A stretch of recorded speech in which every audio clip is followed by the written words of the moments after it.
And welcome back to the FHS podcast. As you may already know, this year we are launching the Next Gen Investment Forum, a dedicated time at FHS Saudi to focus on education and the workforce development in the kingdom and beyond. Today, I am very excited to welcome Antonio López de Ávila Muñoz, Director of Innovation, Education, and Investment from UN Tourism.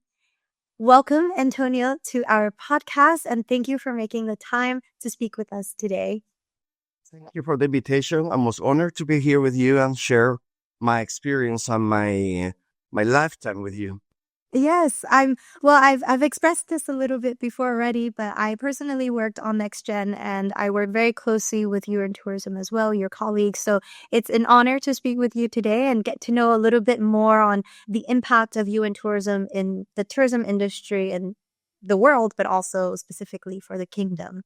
But before we get into that, I wanted to speak a little bit more about yourself and kind of dig deep more about your role because you have a very full title touching upon innovation, education, and investment. So maybe you can tell us a little bit more about those three pillars and also your role specifically as well. Yeah, sure. Thank you. It's a big department. We started in 2018 with the Innovation and Digital Transformation Department.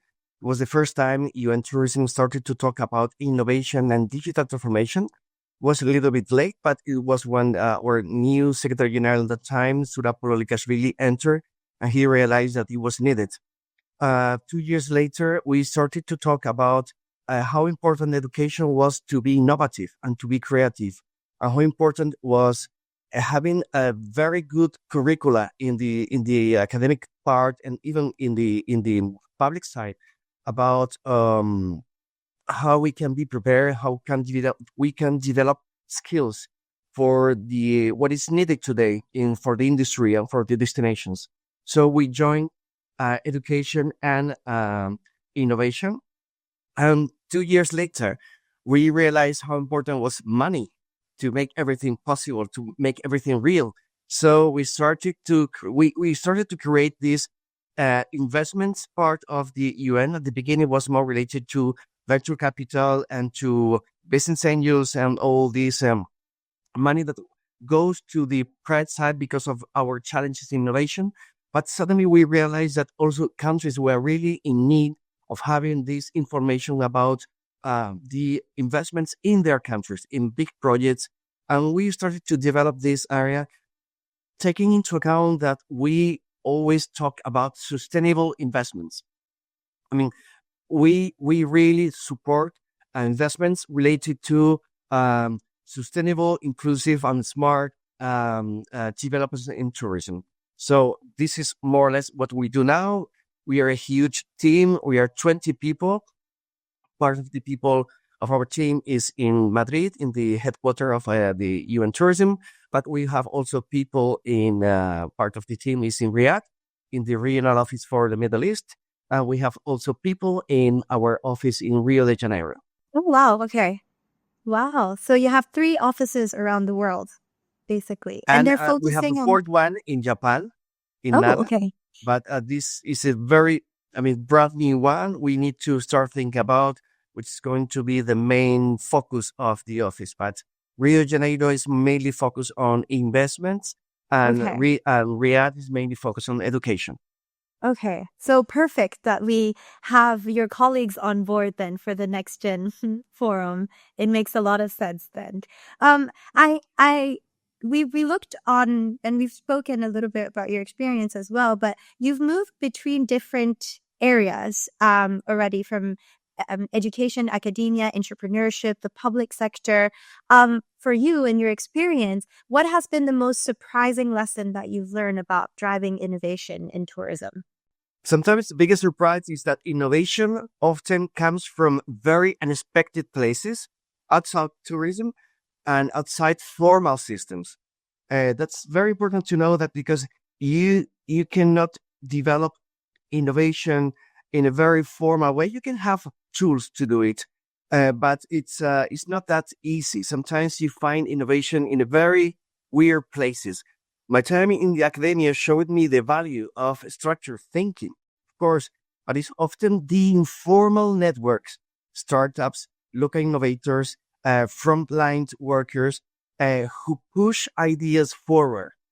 At UN Tourism, we've learned that innovation needs a support system, training, mentorship, public policy. That's very important because we need countries to create this kind of schemes where startups and investors can join, can meet, and can develop new ideas. And something that is really important is to have access to a global know-how. That's why we created the UN Tourism Global Innovation Network. We have over 400 companies, startups, and scale-ups around the world. We have more than 100 investors in our network, and we are working in a daily basis with countries and with destinations, so we can give them solutions for the problems they're facing. My vision is for a tourism sector that invests not just in buildings and technology, but also in people. That's why education is so important, especially young people who will lead, and it's leading already the next wave of change. That's something that we're really proud to say that we're supporting very young startups, young entrepreneurs throughout the world to make their ideas possible and to put them in contact with investors and with destinations so they can do, like pilot projects of what they are developing, and they can meet investors and mentorize in these projects so they can start doing a business that they can create or build a business in the right way. I think that the future of tourism belongs to those who can learn across borders, connect disciplines, and translate local stories into global experiences. That's something that I've learned when I was director of the Tourism Center, Innovation Center at a university back in Madrid years ago, that nowadays the professional of tourism are not only linked to one only sector, they are multidisciplinary, and they love changing. And when you are developing something related to, let's say, destination management, it's good that you know about hotels. It's good that you know about travel agencies, about guiding tours. I mean, it's good that you have this 360 knowledge about tourism, not only one industry within the sector.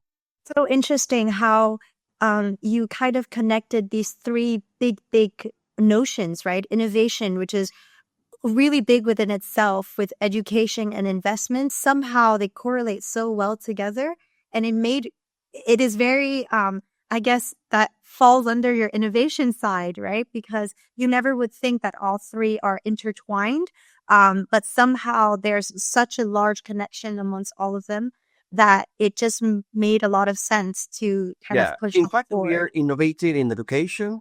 We are developing the Tourism Online Academy. We are incorporating AI tools like AI feedback and AI tutor in our programs and in our courses in the Tourism Online Academy. So people will have an AI tutor to go further and to make things better. And we are innovating in the investment side because we're even giving recommendations to countries on how to develop new approaches to so they can attract investments in their countries. Like now we're working on the free tourism areas. So it's the first time we start to talk about using this figure of the free economic areas for tourism, specifically for tourism. And now we are helping countries to understand it and to develop. So innovation is part of what we are. So I think it's important to think that innovation and creativity is part of the DNA of tourism and always was like that. Wow, I think that's very powerful to say, and we don't hear that very often, right? But I think it's so important. And this is not part of the questions that I have planned for you, but maybe you could explain to us one or how the programs or the education programs work. What type of programs do you have, and how do people start studying in them? How does No, that work? it's we have the Tourism Online Academy, so it's we wanted to make good education accessible to everyone around the world. So we developed this tourism academy, and we have MOOCs. MOOCs, it's short term programs that you can follow, and it's for free. So if you just look for the knowledge, you can go there and check. We have almost everything. We have AI, we have tourism development programs, we have communication programs. I mean, everything you need to develop a tourism business, it's there. If you want to get the certification, then you have to pay. It's around $40, I think. But if you don't need that, if you don't need the certification, you can follow these programs and you can get all this knowledge for free. That's something that we really wanted to do. Now we are innovating and we are creating new programs through WhatsApp. And it's funny because it's for people that are not in an office. I mean, let's say for waiters, people working in hotels, taxi drivers, and we're developing these programs for them so they can update their knowledge about tourism, know how they have to deal with tourists when the tourists are in their countries. And now we have seen that, I mean, you can reach thousands of people at the same time with this tiny, it's very engaging because we use like video games techniques. So people really get engaged to these programs, and it's easy, very easy to follow. And they get this, let's say, knowledge pills.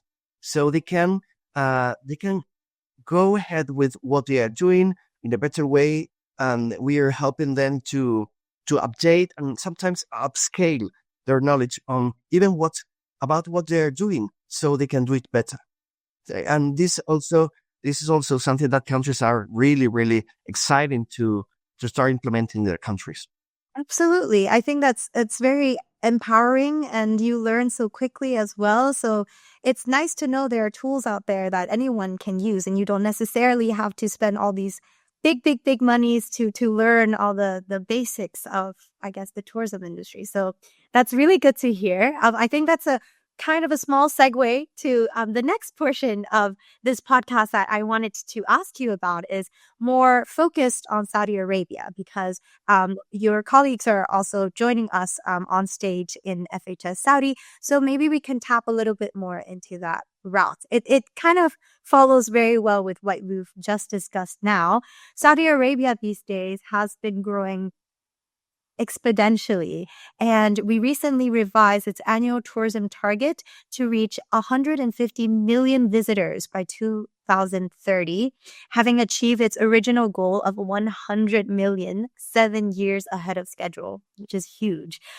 Through your knowledge and also experience at UN Tourism, what do you think are the key factors behind this rapid growth? And what lessons can other emerging destinations learn from Saudi Arabia? Well, yeah, I was living in Riyadh for 2 years, so I've seen this progress. It's like a miracle. The city changed in 2 years so much. It's really impressive. From UN tourism view, Saudi Arabia's progress is one of the most ambitious and well coordinated tourism efforts globally in such a short period of time. No, the success, I think, came from aligning policy, investments, and infrastructure under Vision 2030. It's really important to think about this because first you have to work on your policies. You need to make easy the way you go to a country, visa policies and regulations and everything, and then investments because you need to create. I mean, in Saudi Arabia, everything was to be done. So the investment policy was really important because they needed to create all the tourism infrastructure, hotels, roads, airports, ports, everything had to be done. So it's really exciting.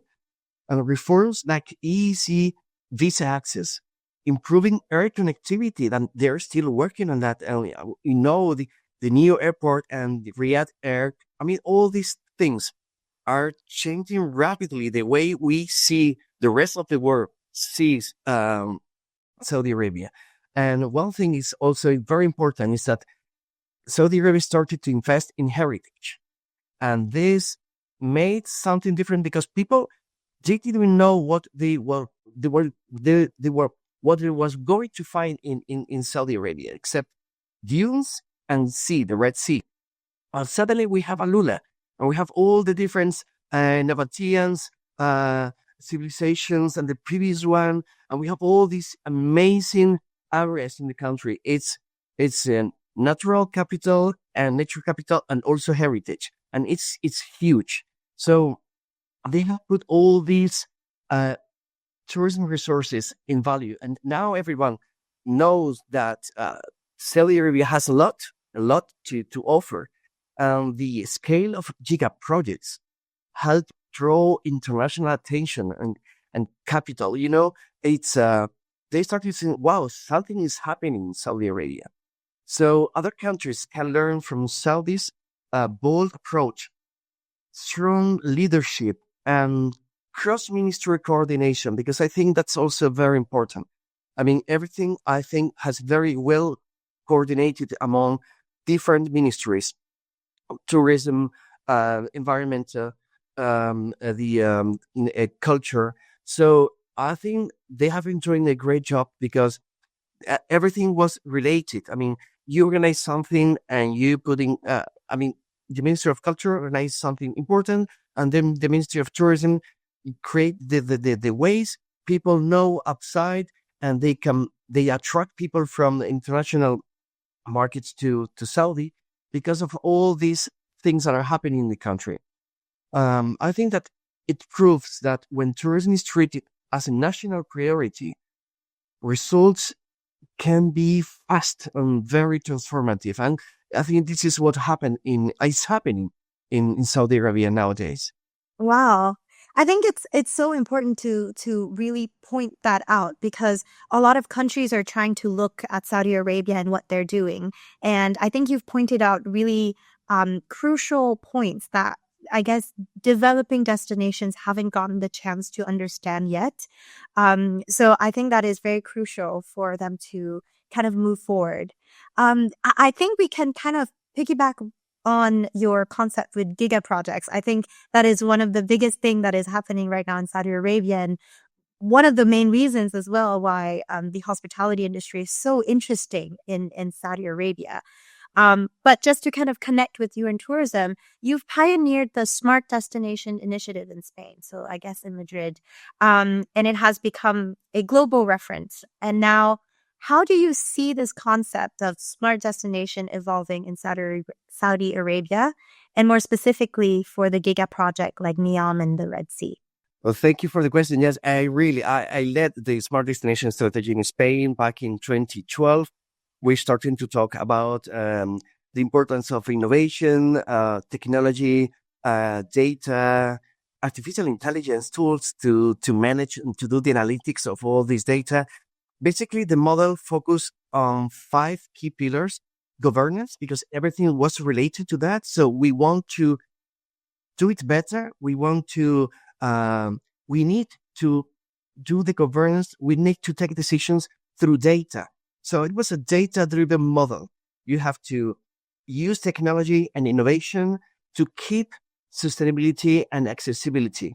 It's the only way that you can manage how you are going to develop a tourism territory.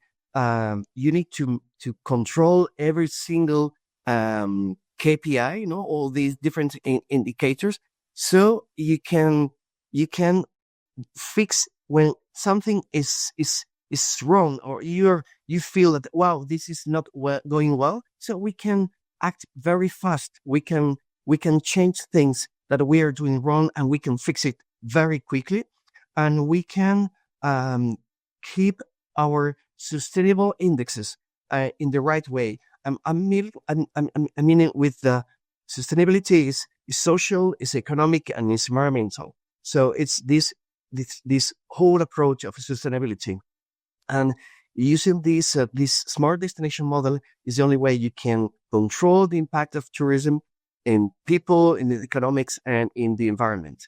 And I think, for instance, the most important things that are the giga projects like Neom or what they are doing, the Red Sea is doing, they are very well positioned to build smart destinations because they're doing something from scratch.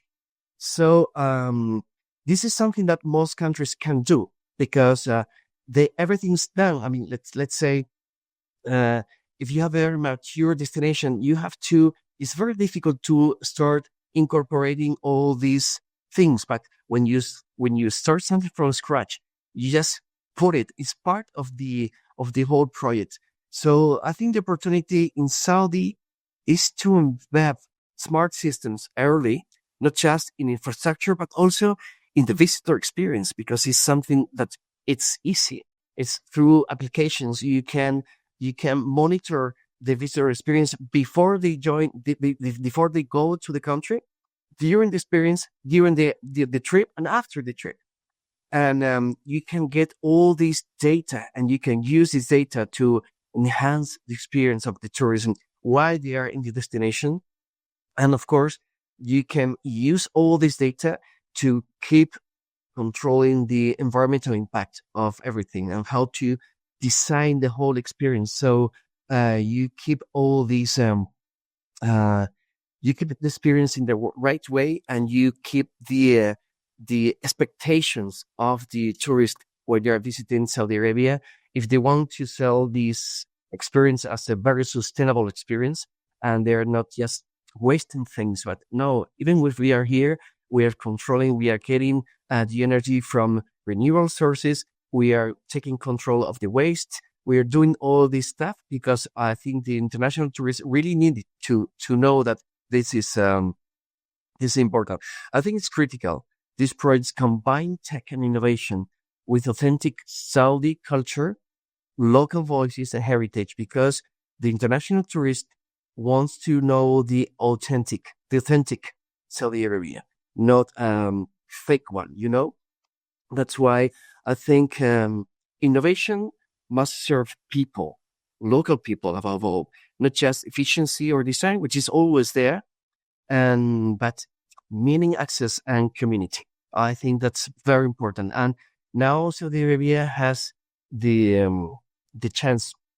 They have the opportunity to develop these projects with these ideas of being sustainable, using technology to control the impact of tourism, not only in the environment, not only in the economics, but also.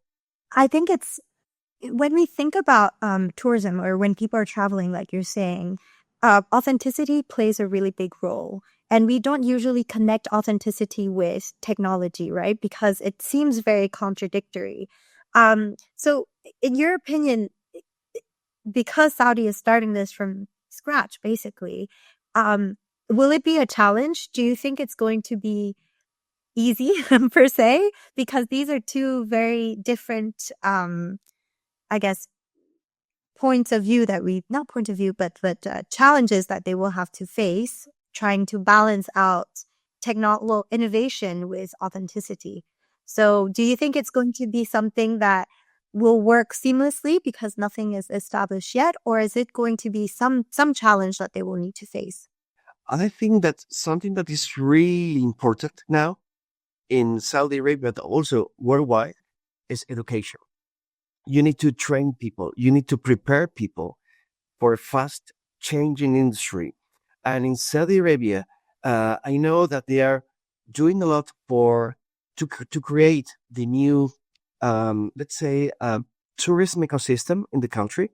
So I know that initiatives like TDF has grown, and grow. They are supporting startups. They are supporting young people doing things and creating um, the new tourism ecosystem in the country.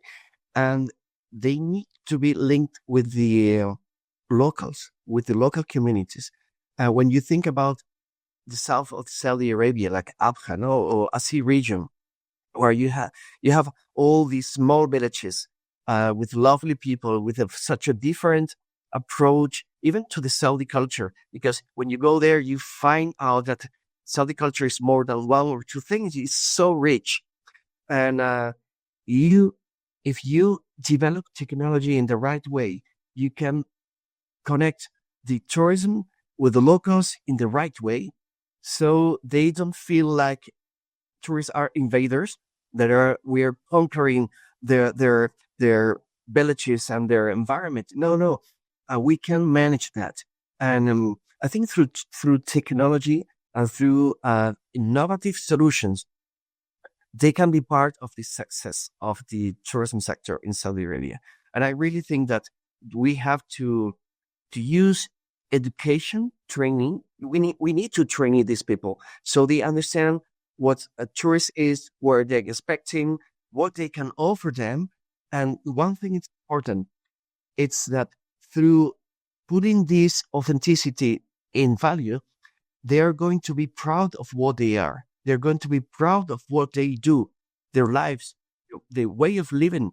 And if they are agricultural farmers, if they are artisans, they will be proud of what they do because they will see people from all over the world attracted to what they are doing and admiring their art and the way they do things. So I think, yeah, we have such a great opportunity in Saudi Arabia nowadays to develop this thing in the right way, and I that's the key. The key is through training, through education, and of course through technology, so they can control this impact on people and on the environment.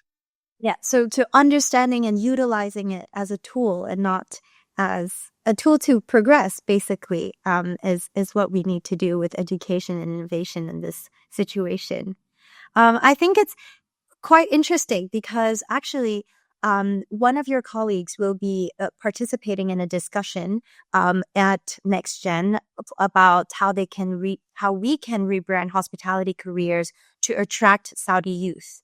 So my question now is more, what do you think are the most critical skills and mindsets the next generation of hospitality leaders in Saudi Arabia should cultivate or thrive in this sector? Okay, yeah, I know that my colleagues are going to be there. It's I'm really thankful for that because it's good that we can share what we are doing, and I thank you for that. At UN Tourism, we are focused on reshaping tourism education, as I told you before, to prepare for this fast changing industry. And it's not something in Saudi; it's global. I mean, everything's changing so fast, and I think future Saudi hospitality leaders need strong digital and sustainability skills, but also soft skills like empathy and communication. So they can connect with the international visitors that they're having. The mindset shift from task execution to experience creation, from jobs to purposeful careers. That's something that we have been doing in other countries for the last years, and we are not talking about, yeah, you have to do what you are meant to do. No, you have to create an experience for the tourist, and you have to create something new, something fresh, and something authentic, the more authentic possible. That's why I think entrepreneurial thinking is key nowadays in Saudi Arabia, and leaders need to be very agile, innovative and customer oriented. I would say even customer obsessed, we need to do that. And I think that there are some destinations in Saudi Arabia that I know, like Alula. In Alula, they're doing this pretty well.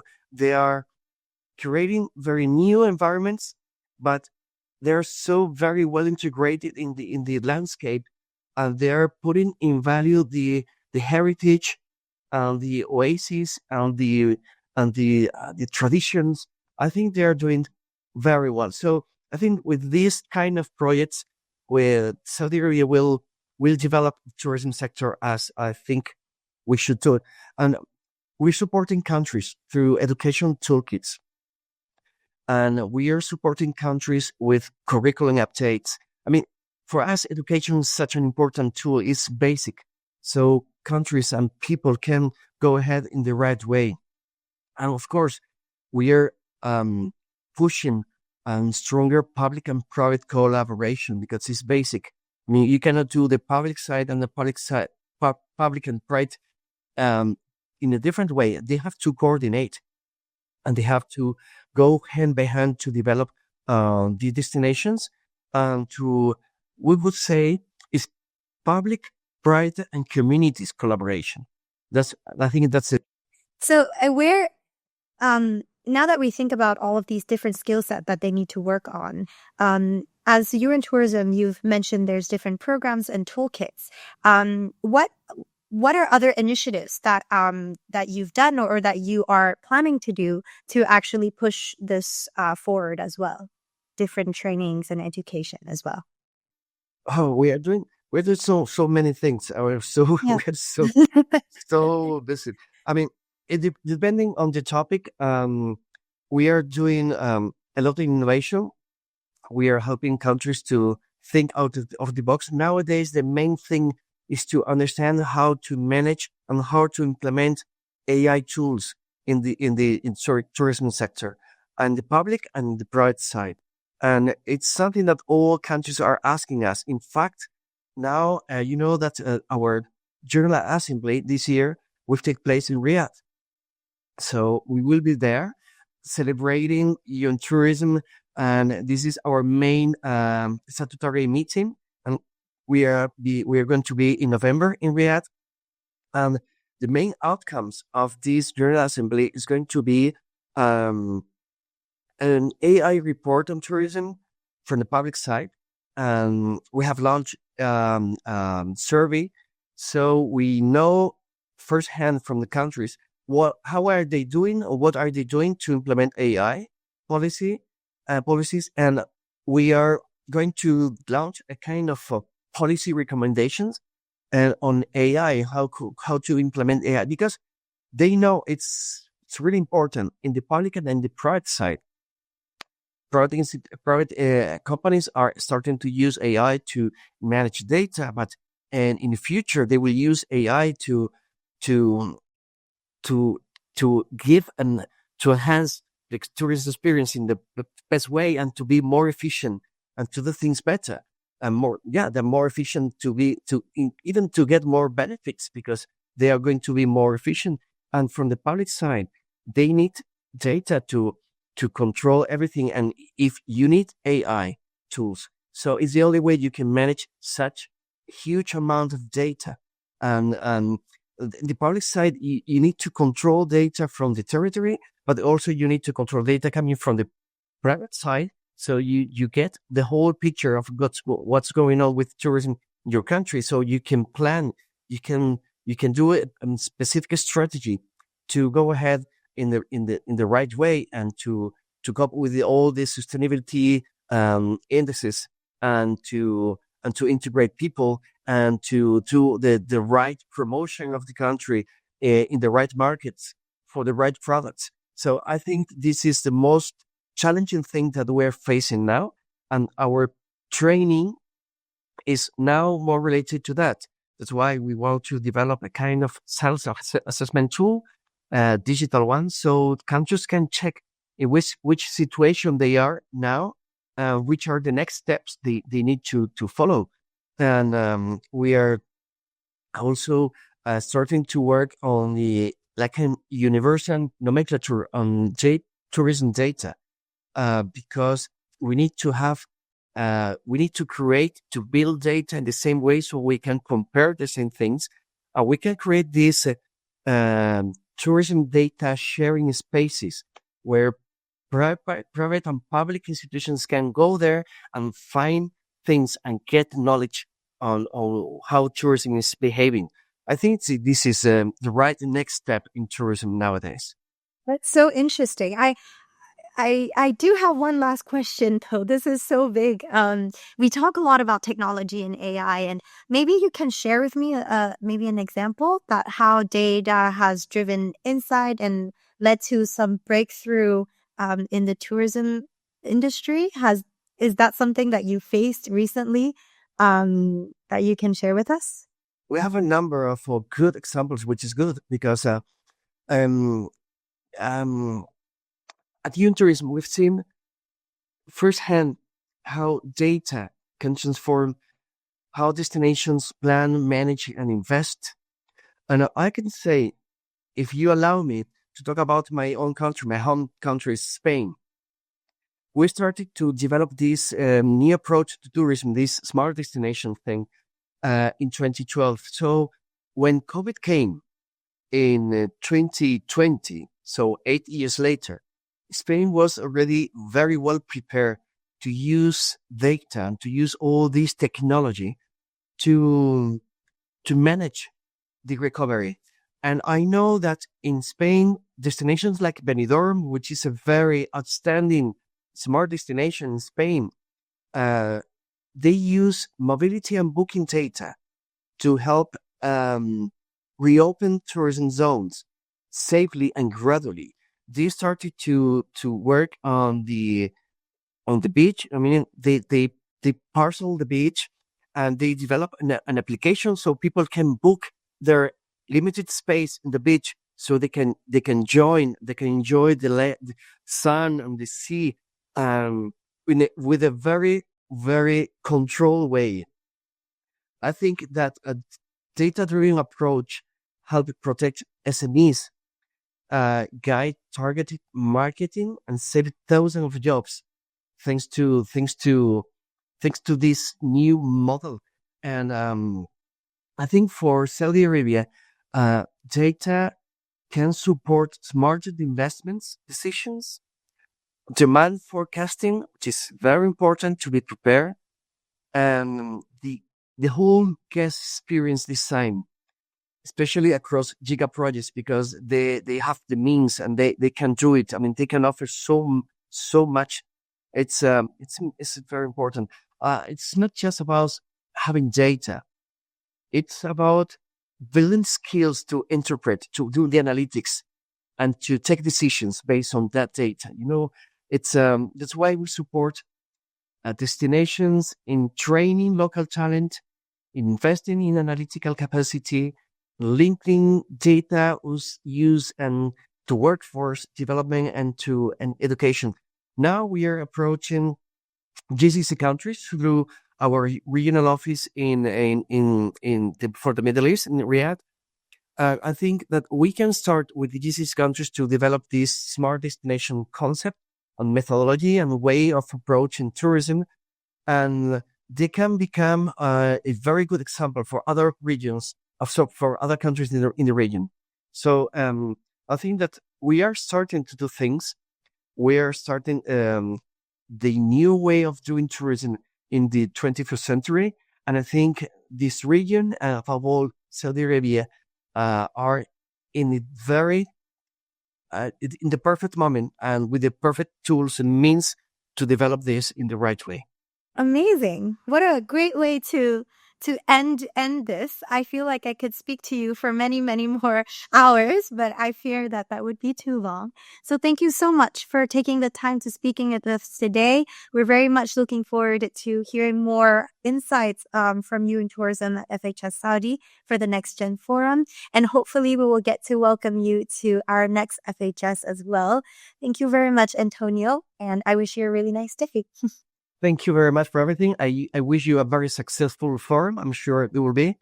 And thank you so much for having me today here and for hearing me and for let me sharing all my experiences and visions of about tourism nowadays. Yes, it Thank you has so been much. very interesting, and I'm sure our audience will love it just as much. Thank you. Wonderful.